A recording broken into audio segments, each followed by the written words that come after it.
백두산이라고 하는 영화를 보셨나요? 저는 뭐 아직 보지는 않았는데 700만 이상 본 나름 히트한 영화입니다. 물론 평점을 보니까 뭐 호불호가 좀 있고 또 막 안 좋게 평가하는 사람들도 있고 그러던데, 요즘 이제 영화들도 이 정치적인 뭐가들이 막 연관이 되더라고요. 예전에 또 6.25 관련된 영화 같은 경우도 장살이었죠. 그것도 막 어떤 쪽은 막 별점 테러를 하고 어쩐 데는 막 하고 막 그러던데, 이것도 조금 그런 면도 물론 있는 것 같습니다. 근데 백두산이 아직 우리가 휴화산이라고 보통 하죠. 그러니까 이제 살아있는 하산이라고 합니다. 그래서 언제든지 다시 폭발할 수 있는 위험이 있다라는 얘기들을 저도 예전에 인터넷이나 이제 기사에서 본 기억이 납니다. 그러니까 이 영화는 이 백두산이 폭발하게 될 것을 좀 가정해서 또 그런 소재로 해서 만들었던 영화라고 볼 수 있습니다. 만약에 백두산이 폭발하면 어떤 일이 일어날까요? 폭발한 뭐 이렇게 용암이 우리 여기까지 날라오지는 않겠지만 이 막 매연하고 연기 같은 것들에서 아마 우리 한반도를 거의 덮는다. 중국하고 일본까지 영향이 끼칠 만큼 굉장히 이제 크게 이렇게 폭발하게 될 것이다라는 얘기를 전에 한번 들은 적이 있습니다. 이 자연 앞에서 우리가 얼마나 이제 나약한 존재인지를 좀 깨닫게 되는 부분도 있죠. 또 때로는 영화들을 보면 재난 영화들이 그래서 나옵니다. 그걸 보면 어떻게 방법이 없는, 손 쓸 수 없는 방법, 전혀 없는 것들을 우리가 볼 때가 참 많아요. 그런 맥락에서 보면 지진이라고 하는 부분도 우리나라에도 일어나죠. 이제는. 예전에 우리나라가 지진 안전국이라고 생각을 했습니다. 일본에서 막 7점 몇 쓰나미 와서 다 무너지고, 중국에도 뭐 스촨성인가요? 그쪽에서 막 지진 오고, 그렇게 힘들고 피해를 볼 때 우리나라는 뭐 괜찮다, 희한하다, 하나님이 도우셨냐, 뭐 그런 얘기도 많이 했어요. 그러다가 최근 2016년에 경주 지진이 일어났습니다. 5.8이 났죠. 그때 어떻게 됐나요? 뭐 첨성대도 기울어졌다라는 얘기도 듣고, 뭐 하여튼 피해를 제법 많이 본 걸로 알고 있습니다. 그 이후에 매일매일 기사가 뭔가요? 여진이다, 여진이다, 아니면 여진이냐, 또 다른 지진이냐, 그 얘기가 끊이지 않았던 기억이 납니다. 17년도에 포항 지진도 아실 겁니다. 진도가 5.4 정도였습니다. 그때는 어떠한 이슈가 생겼나요? 수능이 일주일 연기되는 일, 기억하시죠? 그런 일 또한 일어나게 됩니다. 가옥에 28,000 가옥, 무너진 집도 500채 이상 되는 집들이 무너지고 이렇게 파손을 입게 되는 그 일들을 겪게 됐습니다. 그렇게 보면 우리 교회는 어떻게 안전하게 지어졌는지를 모르겠어요. 그러니까 왜냐하면 우리나라가 지진이 별로 안 일어나다 보니까 이렇게 내진 설계를 잘 안 한다고 제가 이렇게 어쨌든 들은 것 같아요. 그러니까 건물마다 일본 같은 경우야 워낙 많이 지진이 나서 그렇게 잘 건물을 짓는다고 하는데, 우리나라는 상대적으로 아마 좀 취약하지 않을까라는 생각이 듭니다. 우리나라도 지진으로부터 안전하지 않음을 또 사실 생각하게 됩니다. 그런데 이 땅이 정말 움직이는 지진도 지진이지만 요즘 사회가 지금 어떤가요? 가족이라고 하니 구성원이 좀 이렇게 붕괴되고 해체되는 일들이 곳곳에 일어나게 된다는 것을 보게 됩니다. 나홀로 가정이 늘어난다는 얘기를 한번 본 적이 있는데, 통계에 보면 이렇게 나온대요. 2015년 통계에 나홀로 가정 수가 전체 가정의 27.9% 정도가 된다고 합니다. 굉장히 많은 숫자가 그냥 혼자 사는 가정이 그렇게 많다라는 겁니다. 이것도 사회적인 문제가 되게 크죠. 이제 가족들이 점점점 대가족에서 핵가족화되기도 하면서 또 가정에 또 자녀를 낳지 않는 일들도 사실은 참 많이 일어나게 됩니다. 그러다 보니까 이 가정이 해체되는 일들, 아니면 가정이 우리가 전통적으로 알고 있는 가정의 모습을 갖지 못할 때가 이제 많다라는 거예요. 그런데 영적으로 봐도 또 어떨까요? 영적인 가족이 붕괴된다? 무너진다? 이게 뭔 얘기일까요?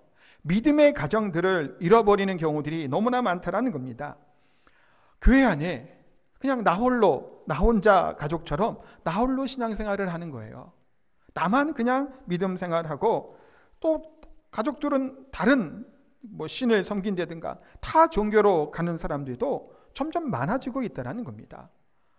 왜 이런 현상들이 자꾸 일어나게 될까요?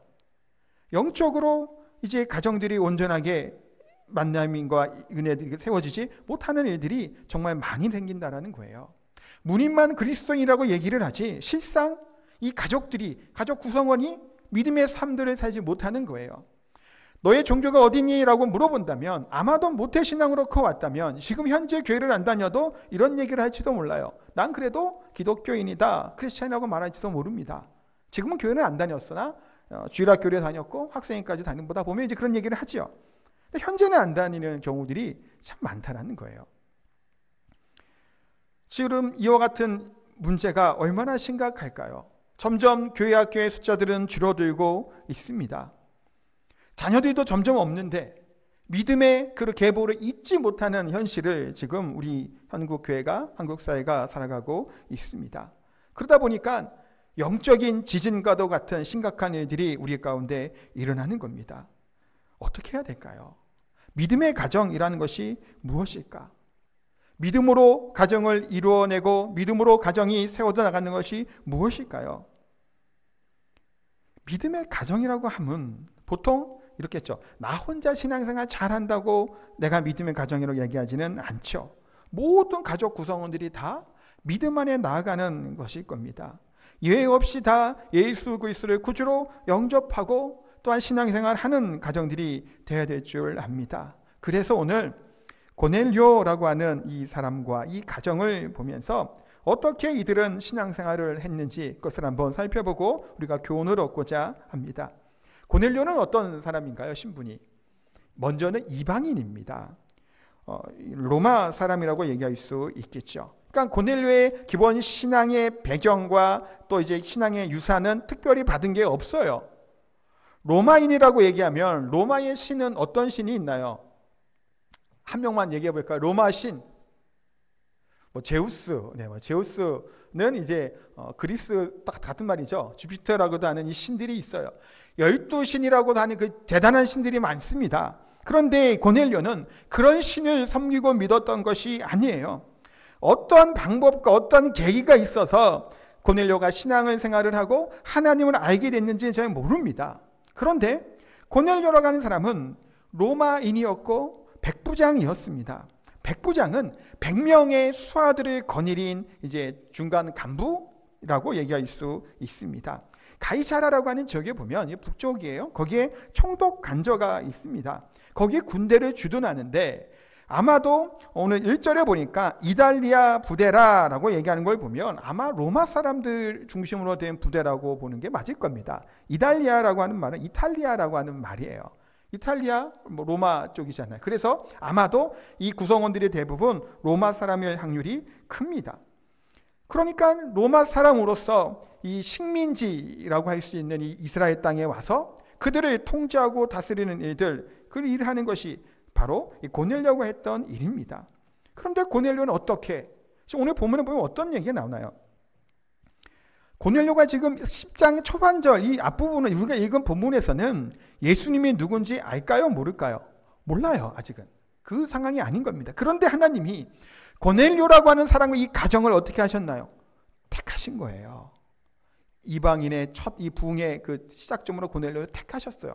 어떻게 해서 하나님이 이렇게 고넬료라고 하는 가정에게 복을 주시고 또 축복의 가정이 되었는지 한번 생각해 보려고 합니다. 첫 번째 볼 것은 이거예요. 고넬료의 가정은 하나님을 경외하는 가정이었다라는 겁니다. 2절 말씀을 한번 그 앞부분만 먼저 읽어보도록 하겠습니다. 같이 읽겠습니다.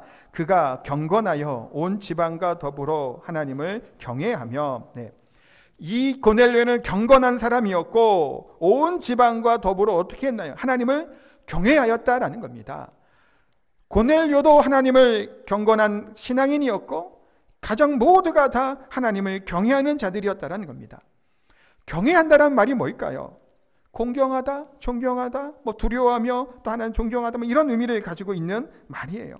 그러니까 고넬료의 가정은 하나님을 경외하는 가정이었고 또 하나님의 기뻐하시는 가정이 되었다라는 겁니다.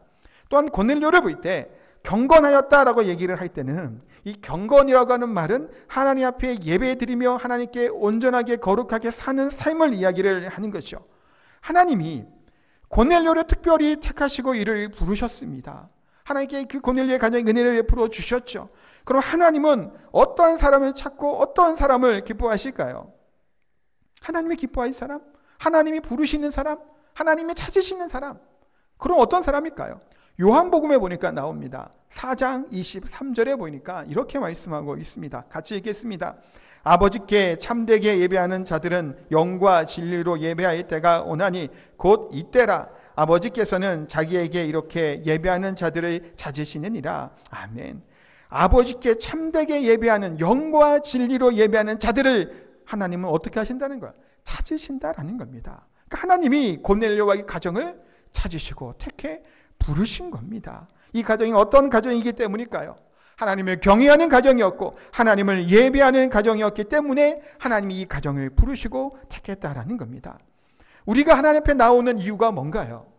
이 자리에 나와 앉아 있는 것이 그냥 일주일 주일이 되어서 습관에 쫓아 나오는 것이 아니잖아요.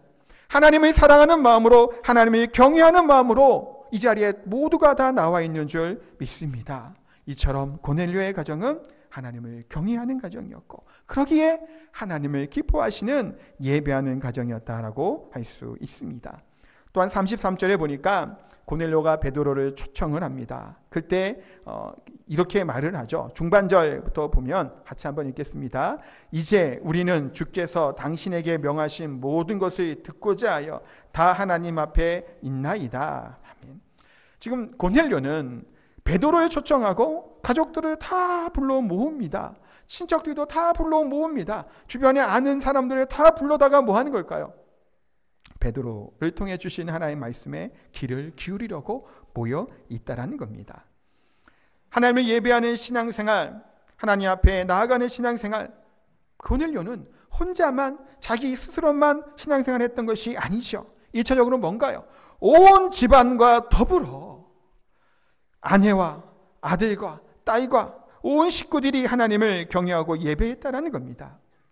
사실 안타까운 것 중에 하나는 뭘까요? 저도 이제 작년에 신방도 다니면서 얘기 듣다 보니까 보면 가족 간에 같이 신앙생활을 안 하는 가정들이 참 많아요. 때로는 아내 혼자 나오는 그 집이 제일 많죠. 어떤 경우는 남편 혼자 나오기도 합니다.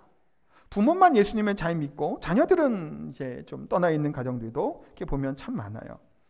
그런데 고넬료의 가정은 어떤가요? 온 집안과 더불어 모든 가정이 다 하나님을 믿고 경외하는 가정이었다는 겁니다. 뿐만 아니에요.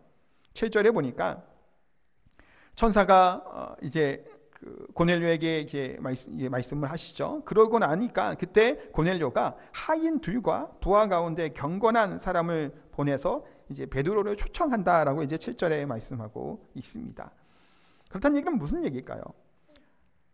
고넬료에 속해 있는 이 하인들이나 아니면 지금 경건한 사람, 부하 가운데 경건하다고 하니까 백부장이니 그 밑에 수하들이 한 100명이 있었겠죠.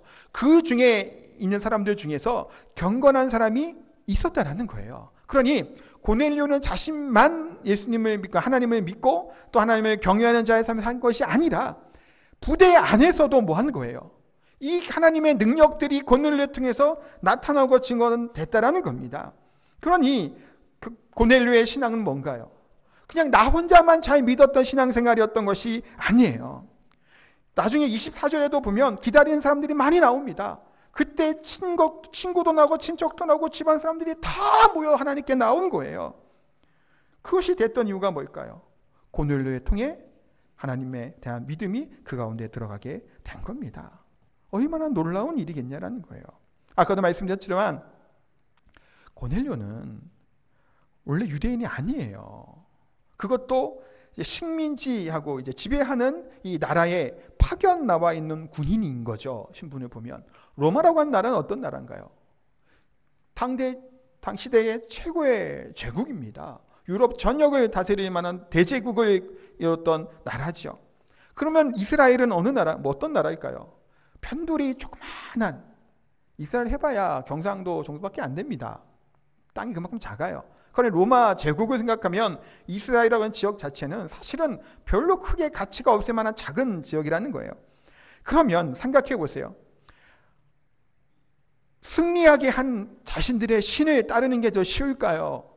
승리하게 했다는 얘기는 이 대제국을 이루는 자신들의 신들이 있잖아요. 아니면 망해갖고 별 볼 일 없는 민족도 몇 되지 않는 소수의 이 히브리인들의 신을 섬기는 것이 더 나을까요? 우리야 믿음으로 하나님께 나아가고 알지만 당시의 생각을 하면 이 히브리인의 신들은 어찌 보면 패배한 신이잖아요. 뭔 영광들 그들에게 줬나요? 그 민족의 신이라고 보면 아무것도 없습니다. 그럼에도 불구하고 고넬료는 믿음으로 하나님을 알았던 것이고 하나님께 예배하고 경외했던 사람이었고, 뿐만이 아니라 이 고넬료의 영향을 받았던 사람들, 그 사람들이 고넬료 주변으로 모여드는 겁니다. 고넬료를 통해서 동료들이 변화된 거예요. 생각해 보세요. 100명이나 되는 부하들이 있습니다. 혹시 이 가운데 어느 그 사회적인 위치가 뭐 사장이나 뭐 나름 이제 그 부하들을 좀 다스리는 위치, 아니면 그 회사에서의 직위가 높다고 가정을 해보세요. 있는 분들이 계시겠죠. 그분들의 입장에 보면 자신들의 밑에 있는 부하 직원들이 나를 통해 선한 영향을 받고 계신가요? 저분이 믿는 하나님은 나도 믿겠다고 얘기하겠냐라는 거예요. 지금 고넬료는 그런 거예요. 그것도 신분이 뭔가요? 군인입니다. 군인. 상명하복, 명령으로 따르는 군인이었음에도 불구하고 고넬료의 영향력은 주변 사람들에게, 가족들에게, 부하 직원들까지, 부하들에게까지 영향을 끼쳤던 사람이 고넬료의 신앙과 믿음입니다. 그래서 두 번째 건 이거예요. 고넬료는 본이 되는 삶을 살았다라는 겁니다. 이방인이었음에도 불구하고 믿음의 삶을 사는 사람이 바로 고넬료예요. 지금 우리 말로 얘기하면 복음의 능력으로 살았던 사람이에요. 예수 그리스도의 사랑을 가족들에게 증거하였던 사람이 고넬료입니다. 믿음의 삶은 어떨까요? 믿음의 사람들은 다 뭐가 나타날까요? 그리스도의 향기가, 믿음의 향기가 다 나타나게 된다는 겁니다. 고넬료는 어떻게 하나요? 고넬료를 칭찬하면서 얘기하는 2절 후반절 말씀 한 번 더 우리 다시 읽도록 하겠습니다. 백성을 많이 구제하고 하나님께 항상 기도하더니. 아멘. 고넬료는 무엇을 했나요? 구제하는 일과 기도의 삶을 살았다는 겁니다. 고넬료의 입장에서는 이스라엘 사람들은 어떤 대상인가요? 아까도 말씀드린 것처럼 우리 민족이 내가 좀 지배하고 다스릴 수 있는, 그러니까 요즘 얘기로 하면 갑질을 좀 해도 괜찮은 사람들이잖아요. 이 사람들. 로마랑 비교해 볼 때 이스라엘 히브리인들 뭐 별 볼 일 없잖아요. 그런 위치도 있습니다. 중간 간부 역할을 할 수 있잖아요. 착취할 수 있어요. 핍박할 수 있고 그것을 통해서 가이치에서 부를 축적할 수 있는 위치에 있었던 것이 고넬료입니다. 자신의 권력과 힘을 가지고 약한 사람들, 어려운 사람들을 짓밟기는커녕 뭐 했나요? 구제한 거예요. 사랑의 손길을 베풀었다라는 겁니다. 그리고 그의 말은, 그의 언어는 어떤 언어를 썼을까요? 한 입 갖고 저주와 축복이 나가는 그런 입이 아니었다라는 거예요. 그러니 이 고넬료의 영향력을 통해서 주변 사람들이 하나님을 믿었게 됐다는 겁니다. 우리들의 사용하는 언어는 어떠한 언어를 우리는 쓰고 있나요? 때로는 우리의 언어가 교회에서의 언어와 우리 가정에서, 아니 우리 사회에서, 우리 속해 있는 그곳에서의 언어가 다를 때가 많다는 겁니다. 때로는 누구나 어떻게 할 수 없고 피할 수 없죠. 무례한 언어들을 쓰기도 합니다. 고압적이고 배려가 없는 말을 쓸 때도 참 많다는 겁니다. 이와 같은 우리들의 모습을 통해 하나님의 선한 영향력이 끼쳐지겠냐는 거예요. 사실은 그러지 못하는 겁니다. 왜 기독교가 이렇게 욕을 자꾸 먹게 되나요? 물론 이 세상은 우리를 싫어합니다. 영적으로 싫어해요. 그것은 맞습니다만 선한 영향력을 그들에게 끼치지 못하기 때문입니다. 사랑하는 성도 여러분, 그래서 먼저 생각한 영향력은 어디로부터 시작하게 될까요? 처음에는 나 자신이겠죠. 그러나 이 나 자신으로부터 우리 가정이 변화되어지고 가정이 새롭게 되어야 될 줄 믿습니다. 믿음으로 사는 삶이라는 것은 무엇일까요? 그만큼 믿음의 자녀를 키워낸다고 하는 것이 얼마나 힘든 일일까요? 쉽게 우리 자녀들이 성장하고 커나가지 않음을 우리가 잘 압니다. 그냥 시간이 흐른다고 아무것도 안 했다고 우리 자녀들이 건강하게 자랄까요? 그렇지 않을 때가 참 많다라는 겁니다. 주변에 자녀들을 양육하고 그들을 키워난다는 얘기를 들을 때는 어떤가요? 때로는 문제를 일으키는 자녀들의 얘기를 참 듣습니다. 또 믿음의 신앙생활을 했던 그 믿음의 집안에서도 좀 어렵다는 얘기들을 참 합니다. 우리 자녀들을 물질을 때로는 쓰죠. 정성을 들이고 마음을 다해서 이 아이들을 키워냅니다. 이 쉬운 일이 아니에요.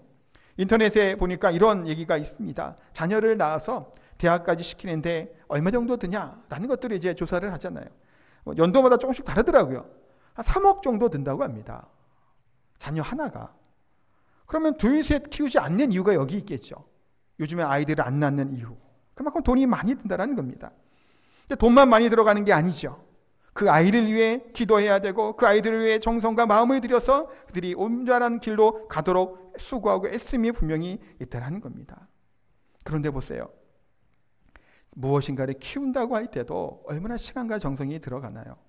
저희 집에도 두 가지를 키웁니다. 하나는 물고기를 키우고 있어요. 또 다른 하나는 거북입니다. 물고기는 작년에 어린이 축제 있죠. 5월 때 했던 그 어린이 축제의 물고기가 아직도 지금 살아 있습니다. 그래서 일부 때도 얘기를 했는데 어떤 분은 이렇게 놀리면서 아직도 살아있는 표정을 짓더라고요. 어떻게 아직도 살아있을 수 있을까요? 처음 받아온 대로 그냥 두면 죽어요, 금방. 그래서 어항을 샀습니다. LED 조명도 나오는 어항이었고 여과기도 있고 뭐 이렇게 그 온도도 이렇게 맞춰주는 것까지 해갖고 나름 이제 그 어항 풀세트를 조그만 걸 하나 샀어요. 거기다가 넣고 때로는 물도 갈아주고 이렇게 정성을 들이니 지금까지 살아 있는 거예요.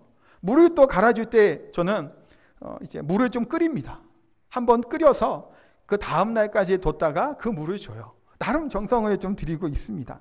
그리고 거북이도 있어요. 거북이가 2마리인데 거북이도 따로따로 키웁니다. 이렇게. 왜 따로따로 키워졌냐면 우리 아들이 거북이 키우겠다 해서 오일장을 사왔는데 한 마리를 키우다가 또 한 마리 사갖고 왔는데 처음 키운 애가 얼마나 저만 보면 막 달려붙어 강아지들 막 난리치고 막 이 난리를 치는 거예요. 다른 사람들보다 저를 보고 그래요.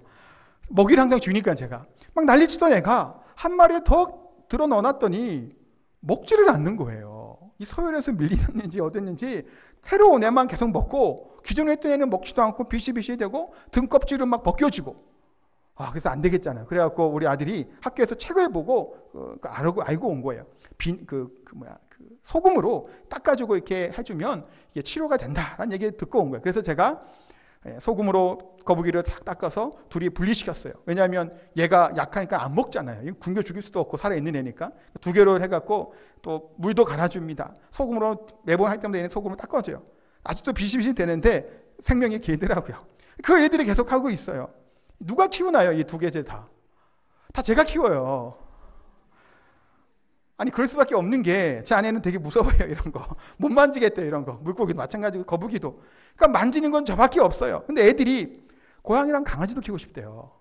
딸내미는 고양이를 키우고 싶다 그러고 아들은 강아지를 키우고 싶다 그러고 한번 나름 고민을 해봤어요. 제가 키우고 싶다고 하니까. 밖에 좀 마당이 있으니까 강아지를 키우면 어떨까. 근데 그 똥 싸고 하는 건 다 누가 치워야 돼요? 그래서 제가 치워야 되는 거예요. 일이 너무 많아지는 거예요. 지금. 그래서 이건 안 되겠다. 그래서 지금 일단 멈췄는데 한때는 막 검색도 해봤어요. 분양 받을 수 있는 거, 진돗개 뭐 그런 거. 고양이보다 그래도 강아지가 낫겠다 싶어서 했다가 하여튼 지금은 하여튼 말고 있습니다. 근데 이렇게 동물들을 키우는 것도 얼마나 정성이 들어가나요? 하단도 조금 있잖아요. 아시겠지만 그거 잘 관리 안 하니까 말도 못하게 풀어 올라옵니다. 얼마나 깊이 뿌리를 박는지 이건 뭐 손을 계속 대야 돼요. 이거 귀찮아서라도 못 키우겠더라고요. 하초고 뭐 꼬시고 뭐 그런 것들도. 그런 것 키우는 데도 이렇게 정성이 들어가는데 우리의 자녀를 키우고 우리의 자녀를 하나님의 사람으로 양육하는데 얼마나 많은 시간과 노력이 필요하겠냐라는 거예요. 우리가 아무리 우리 자녀들을 잘 키워도 신앙과 믿음이 그 안에 들어가 있지 않으면 어떨까요? 모래 위에 지은 집과 같이 무너지게 될 수밖에 없다라는 겁니다. 고넬료의 가정은 어떤가요? 남의 보여주기 위한 것이 아니에요. 은혜 안에 선이 그의 생각과 가치관이 달라진 겁니다. 핍박하는 자 아니면 힘이 있어서 권력자의 모습에서가 아니라 오히려 나누고 돕고 베푸는 자의 모습으로 살아가게 됐다는 것을 우리가 보게 됩니다. 백창돈의 섬기는 공동체 교회라고 하는 책에 보면 이런 얘기들이 나옵니다. 가장 값진 유산은 신앙의 유산이다라고 이분이 얘기를 해요. 그래서 신앙의 유산을 물려주기 위해서 부모가 모범을 보여야 된다라고 얘기하면서 가정에서의 가정예배, 매일 경건의 시간과 그런 것을 이제 모범을 보일 수 있는 것이 돼야 된다라고 이야기를 합니다. 그래서 자녀들이 학교에서 보내는 시간 동안 믿음으로 살아갈 수 있도록 이 세상의 삶을 온전히 승리하며 살아갈 수 있도록 힘을 주기 위해서 해야 될 것은 뭐냐 하면 가정에서, 교회에서 아니라 가정에서 먼저 그것이 되어야 된다는 것을 이야기를 해요. 그래서 평택 대강교회라고 하는 곳에서 대안학교를 이제 유치했다고 합니다. 자유기독교 학교에서 2007년에 그것을 개교한 이후에 이제 믿음의 자녀를 키우기 위해서 이제 그 아이들을 받고 부모들과 함께 이제 아이들을 키워나가는데, 이 학교에서는 큐티로 하루를 시작하게 한다고 해요. 매일 성경 읽기와 기도의 시간을 가진다고 합니다. 또한 일주일에 한 번 정도는 제자훈련을 실시하고 일주일에 3번은 부모와 함께 새벽 예배를 드리고 나오게 한다는 거예요. 모든 예배에 참석하게 하고 영적인 성장을 거기서 돕는다는 겁니다. 그러니까 학교니까 또한 일반 과목에서 충실하게 시키고 독서, 태권도, 수영, 악기 같은 수업들을 통해서 체력과 감성, 재능들을 키우는 일들을 한다고 해요. 그러면서 주일날 밤에는 가정 예배를 드린다고 합니다. 영아부터 중고등부 학생에 이르기까지 다 같이 예배를 드린대요. 왜 그랬을까요? 어릴 때부터 예배의 중요성을 일깨워주기 위해서 이렇게 예배를 드려왔다라는 거예요. 그러니까 아이들이 떠드는 아이들이 없대요. 아이들은 좀 떠들어야 아이들이라고 생각을 하잖아요. 물론 그게 틀린 얘기는 아니고 너무 아이들을 억압하는 것은 옳지는 않겠지만 왜 이런 일이 이들이 그렇게 떠들지 않고 예배를 애들이 집중했을까요? 어릴 때부터 부모와 함께 예배의 마음과 자세들을 배운 거예요. 그래서 외부 강사로 오는 분들이 예배를 인도할 때 오히려 이렇게 예배에 잘 드리는 아이들의 모습을 보고 은혜 받고 돌아가는 일들이 이 가운데 많이 생겼다라고 하는 얘기를 하게 됩니다. 그만큼 자녀들의 믿음의 교육은 어디서부터 시작하는 걸까요? 가정에서부터 시작하게 된다라는 겁니다. 그만큼 가정에서 주인이 누구인지를 고백하게 하는 거예요. 우리들의 가정들은 어떤가요? 여호수아가 고백을 합니다. 여호수아 24장에서 오직 나와 내 집은 여호와를 섬기겠노라 라고 고백을 합니다. 2020년도 우리 가정이 이와 같은 변화가 일어나게 되기를 소원합니다. 하나님을 잘 섬기는 가정, 믿음의 가정으로 우리가 세워져야 될 줄 압니다. 무슨 특별한 물질들이나 대단한 것을 유산으로 물려주기보다는 뭘 물려줘야 될까요? 신앙을 유산으로 물려줘야 될 줄 압니다. 그러기 위해 뭘 해야 될까요? 간단하게 얘기하겠습니다. 기도해야 됩니다. 기도 외에 무슨 방법이 있겠습니까? 기도해야죠. 시편 127편 1절에 보니까 이렇게 말씀합니다. 같이 읽도록 하겠습니다. 여호와께서 집을 세우지 아니하시면 세우는 자의 수고가 헛되며 여호와께서 성을 지키지 아니하시면 파수꾼에 끼어 있음이 헛되도다. 아멘. 여호와 하나님께서 집을 세우지 아니하시면 헛되다라고 말씀하고 있습니다. 믿음의 가정, 믿음의 우리 공동체를 세우기 위해서는 하나님께서 우리의 가정을 세워 나가셔야 되겠죠. 하나님이 세워주기 위해서는 하나님이 해주시겠지 하고 기다려서는 안 됩니다. 하나님의 뜻과 하나님의 일들을 이루기 위해서는 방법이 있다는 거예요. 그것이 기도입니다. 기도를 통해 하나님이 일하시죠. 우리와 함께 동역하기를 하나님이 원하신다는 겁니다. 우리의 기도를 통해 우리의 자녀들이 주께로 돌아오게 될 줄 믿습니다. 그래서 기도가 중요해요. 자식을 구원하는 것은 누구의 기도일까요? 어머니의 기도입니다. 가족들을 구원하는 것은 누구의 기도일까요? 부모의 기도라는 겁니다. 우리 가정이 믿음의 가정으로 세우기 위해서는 무엇보다도 그래서 기도해야 될 줄 압니다. 아직 믿지 않은 가정들이 있다면 더욱더 올 한 해 눈물로 기도하게 되기를 소원하고, 우리의 가정들, 남편이나 아내나 자녀들 아직 믿음 가운데 나가지 못하면 올 한 해 이 가정이 변화되는 놀라운 은혜가 있게 되기를 소원합니다. 두 번째는 그래서 해야 될 것은 뭐냐면 가정 예배를 드려야 된다라고 아까 그 책에서 나왔던 얘기죠. 가정 예배를 왜 가정 예배를 드려야 될까요? 요즘 가정 예배 드리는 집들이 많지 않은 것 같습니다. 근데 가정 예배를 드린다라는 것은 신앙의 교회에서의 삶과 우리 생활의 삶들이 분리가 아니라 같다라는 의미가 또 거기 들어가 있어요. 그러니까 가정의 주인이 누구라고 고백하는 걸까요? 가정 예배는 하나님이라는 거예요. 가정의 주인과 또 다스리는 자가 아빠가 아닌 겁니다. 엄마가 아닌 것이고 때로는 자녀들이 아니라 가정 예배를 통해서 고백하는 것은 우리의 가정의 주인은 바로 우리 주 하나님이 우리의 가정의 주인임을 고백하고 있는 겁니다. 부모의 모습이 교회에서와 가정에서 얼마나 다른가요? 때로는 너무 다르죠. 교회에서는 하나님을 말합니다. 말씀대로 살 것을 이야기를 합니다. 근데 교회에서는 학교 선생님 하는 얘기에 똑같은 얘기를 하고 있으면 무슨 영향을 끼칠 수 있겠냐라는 거예요. 공부를 이야기합니다. 물론 해야죠. 저도 공부 얘기해요. 공부하라고. 안 할 수는 없겠죠. 그러나 그 가운데 중심이 뭐가 있어야 될까요? 하나님을 경외하는 가정이 돼야 되고 하나님의 믿음의 고백이 있는 가정이 돼야 된다는 거예요. 그래서 가정 예배를 드리는 것이 어려우면 모여서 같이 말씀 한 구절 읽고 기도 한번 하는 것도 좋아요. 누가 기도하면 좋을까요? 믿음의 가장인 아버지가 있으면 아버지가 기도하는 거예요. 자녀들을 축복해 주는 거예요. 족장시대부터 어때? 아버지들이 다 축복을 해줬단 말이에요. 자녀들에게. 축복해주고 축복기도 하는 겁니다. 우리의 자녀를 그래서 우리들의 뜻대로 이 세상의 방법대로 사용한 것이 아니라 하나님이 우리에게 주신 기업이고 선물이라고 하는 사실을 기억하고 건강한 가정을 세워나가게 되기를 소원합니다. 고넬료의 가정, 우리 가정이 이와 같은 가정, 영적인 고넬료가 누가 돼야 될까요? 내가 되는 거예요. 지금 이 자리에 온 나를 통해서 우리 가정이 변화되게 되고 우리 가정이 변화를 통해서 고넬료 가정처럼 친척들, 이웃들, 친구들까지 하나님께 나아가고 또 뿐만 아니라 베드로의 말씀을 통해서 그 가정이 다 예수 그리스도를 자신들의 구주로 섬기게 되는 놀라운 은혜와 복을 누리게 된 줄 압니다. 사랑하는 가정들, 2020년도 고넬료 가정처럼 온 가정이 다 하나님의 경외함으로 구원받고 주변에 선한 영향을 끼치며 존경받는 믿음의 가정이 되시기를 예수님의 이름으로 축복하고 기도합니다.